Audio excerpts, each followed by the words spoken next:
ഇതുപോലത്തെ ക്രാക്ക് നിങ്ങളുടെ വീട്ടിലുണ്ടോ? ഉണ്ടെങ്കിൽ പെട്ടെന്ന് ശരിയാക്കിക്കോ. കുഴപ്പമൊന്നുമില്ല. ഇതിൻ്റെ അകത്തോടെ വെള്ളം ഇറങ്ങി ഈ ക്രാക്ക് വലുതാവും. പിന്നെ അത് മെയിൻറ്റെയിൻ ചെയ്യാൻ നല്ലപോലെ പൈസ ഇറങ്ങും. ഈ ക്രാക്കിൻ്റെ ഇഷ്യൂ എങ്ങനെ സോൾവ് ചെയ്യേണ്ടതെന്നുള്ളത് ഞാൻ പറഞ്ഞുതരാം. ഈ ക്രാക്ക് പല കാരണങ്ങൾ കൊണ്ടുണ്ടാകാം. 1 ഫൗണ്ടേഷൻ സെറ്റിലിംഗ് ആണ്. 2 ടെമ്പറേച്ചർ ഷിഫ്റ്റുകൾ.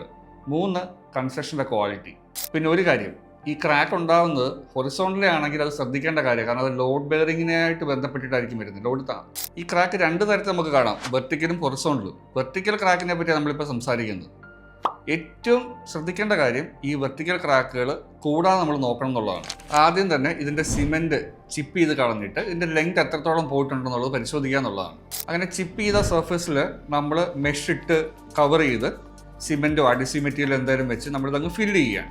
അതിൻ്റെ മുകളിൽ നമ്മൾ പിന്നെ ഫിനിഷിംഗ് ആയിട്ട് ചെയ്യേണ്ടത് പറഞ്ഞാൽ POP മെറ്റീരിയലോ അല്ലെങ്കിൽ പുട്ടിയൊക്കെ ഇട്ട് അതങ്ങ് ഫിനിഷ് ചെയ്ത് മാറുക. നമ്മൾ ഇങ്ങനെ ചെയ്യുവാണെങ്കിൽ ഈ ക്രാക്ക് വലുതാവാതിരിക്കാൻ ഏറെക്കുറെ സഹായിക്കും.